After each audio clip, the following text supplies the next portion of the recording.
Hello po, Steffi here. Welcome back to my channel. O yan. So, ang tarot reading natin for today para po sa inyong request na tambalang Barda or nila Barbie and David. Dapat David, ano kasi Barda? Anyways, Barbie and David. Okay? So, ito pa yung cards ni Barbie sa kanan. And sa kaliwa, of course, para kay David Licauco. Alright, so let's start. First cards ng tambalang Barda. Okay, King of Swords and the Five of Cups. King of Swords ni Barbie. Ayan. Maring ang kanyang tatay, maring nagbibigay ng advice or sinisermonan siya or nagiging honest lang pa yung tatay, ganun, pa yung ama, or kung sino man ito na mas matanda sa kanya, ginoo na maring nagbibigay ng advice or nakagabay sa kanya or pinapagalitan siya or pinagsasabihan, ganun, with total honesty, straightforward, ayan. Or maring si Barbie mismo yan, okay, na matatas ngayon ang dila, ang mga sinasabi, pero with honesty naman. Okay, tapos Five of Cups ni David, bakit malungkot? Okay, si Five of Cups, ang kanyang mga regrets sa buhay. Merong pinagsisisihan, maring malungkot dahil maring merong pumanaw. Or, bakit siya malungkot? May doubts, may anxiety, feeling niya walang nagmamahal, ganun. Or merong nawala, feeling iniwan or abandoned, ganun. Okay? At parang malungkot ang first card naman ni David. Okay, second cards. Two of Swords and the Tower. Two of Swords ni Barbie. Ayan. Two of Swords. Ayan. 1 and 2. May pinagpipilian, dalawa. Or maring dalawa lang. Parehong mahalaga, parehong matimbang.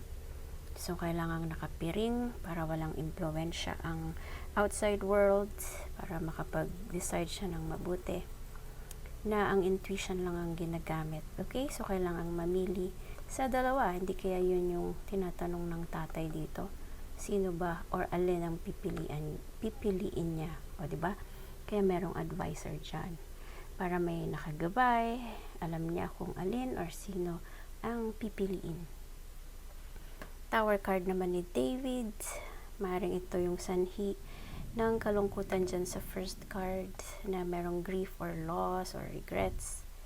Dahil si Tower card, ang mga unexpected events, merong masisira, may mapuputol, merong magwawakas, hindi inaasahan, biglaan.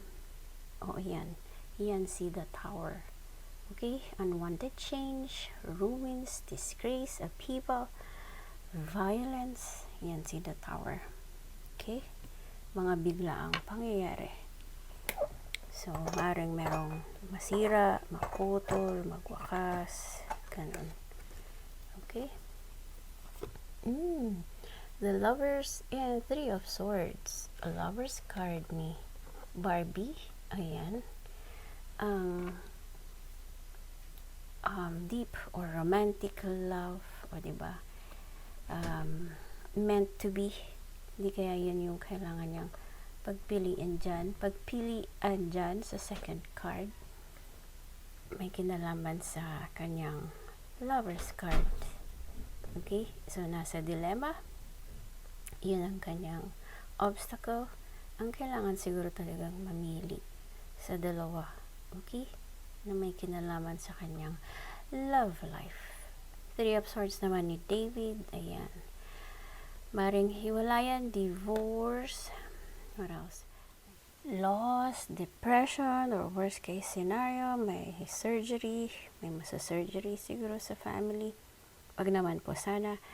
Or may pinagsisisihan, merong loss, ano pa, may hiwalayan. Ayan, kaya ayan ano to, face down. Okay, dahil sa heartbreak.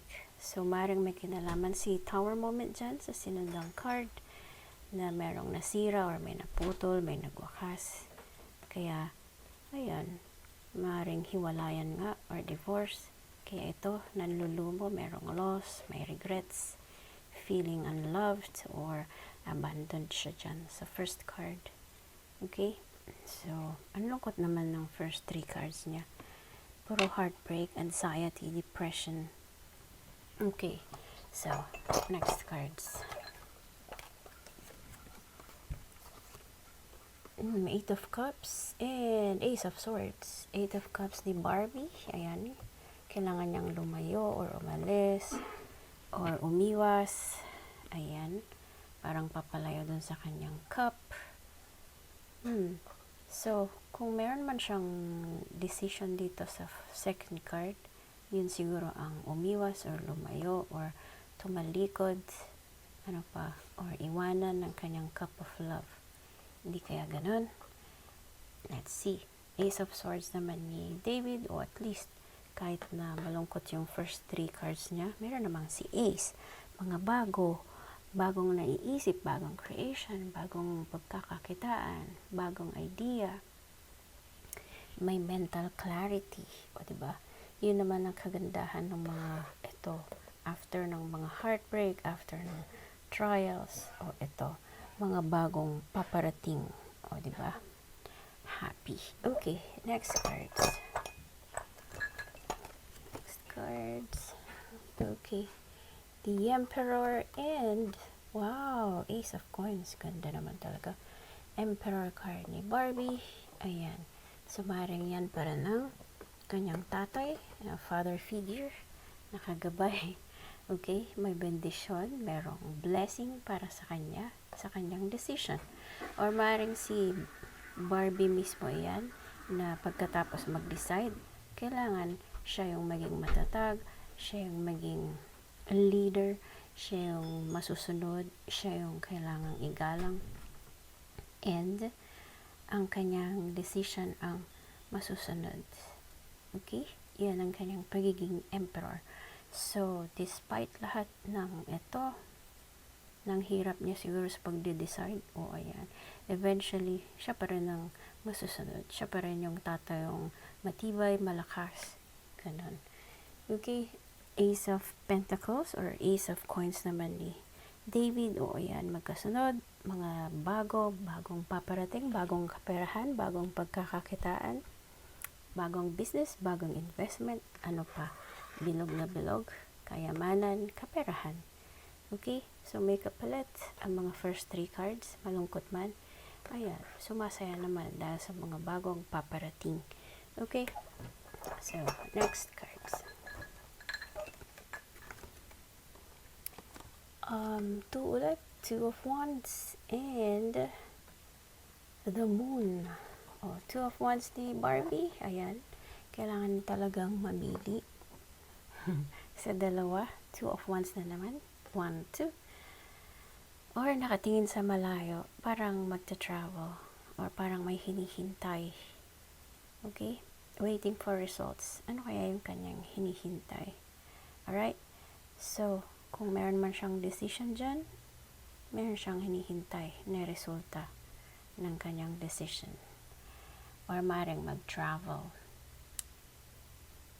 At ang the Moon naman ni David, ito naman ang mga misteryo sa buhay, mga sikreto, mga what else?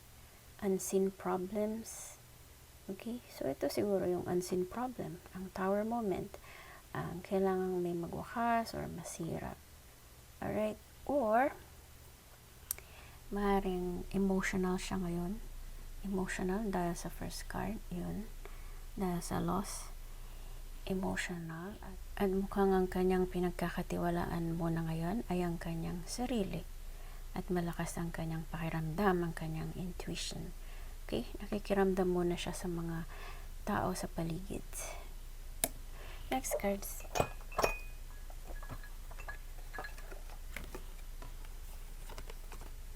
Oops. Seven of Swords and the Queen of Swords. Seven of Swords ni Barbie. O, ayan. Maring si Seven of Swords ang panloloko or cheating or dishonesty, ganun, betrayal. Ano pa? Maring ding ninakawan siya at iniwan, ganun. Or merong tumakbo, tinakbuhan siya. Okay? Hindi kaya yun yung kanyang hinihintay dito. So, kung meron man siyang hinihintay dyan, maaaring tinakbuhan na siya. Or niloko siya. Or, yan, pinagsinungalingan. Or basta lie. Nag-lie. Okay? O, yan. Hindi kaya dahil dyan, kaya siya tatalikod sa kanyang cup of love. Dahil sa betrayal, sa cheating, sa lying, sa dishonesty. Yan. Maring dahil doon ay tatalikuran niya ang kanyang cup of love or iiwan niya or iiwasan. Okay? Otherwise, kung meron mang kinuha sa kanya or meron mang ninakaw sa kanya, ayun, tinakbuhan na siya. Okay? Queen of Swords naman ni David, maring ito yung kanyang nanay. Okay? Na kagaya ni Barbie, may tatay na nagsisermon. Maring ito din yung nanay ni David na panay ang gabay, panay ang advice sa kanya. O, diba? Ayun. Pero parang mas malapit siya sa kanyang nanay. Nanay na very honest, very straightforward. Ayan. Nakabantay kay David. Alright. Next cards.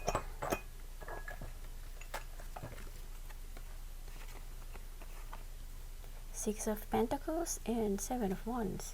Six of Pentacles ni Barbie. O, ayan. Ang pagiging equal. So, pag si Six of Pentacles equal, maaaring nakakatanggap siya ngayon ng tulong or siya yung mismong nagbibigay ng tulong, si Barbie. Okay? So, kung marami siyang natulungan noon, ngayon naman siya yung nakakatanggap ng tulong. Parang bawi-bawi lang. Or otherwise, ano pa ba si Six of Coins? Yung kanyang generosity. So, maring dahil sa kanyang generosity ay ito, pinagsamantalahan siya or nag-take advantage ang taong ito. Maring may nakuhang pera or maring ninakawan siya. Kaya ayan, tinakbuhan. Okay. Seven of Wands ni David, ayan, maring merong competition, kailangan niyang ipagtanggol ang sarili o ipaglaban yung kanyang bandila, yung kanyang bandera, kaya defensive. Okay? Maring may mga kaaway ngayon, kaya kailangan niyang maging defensive. Okay? So, last cards para sa tambalang Barda, nila Barbie and David. Last cards. Wow, the Magician and the Devil. Magician card ni Barbie. Ayan. Very inspired. Meron siyang inspirasyon. Ngayon, kaya may gustong maabot. May minamanifest. At dahil doon, motivated siya. Para gawin lahat. Maabot lang ang mga ito. Yung kanyang goals. Very focused siya. Okay? Inspired. Kaya naman trabaho ng trabaho. Merong gustong mabot. Ang ganda. So, first card niya, ang nanay.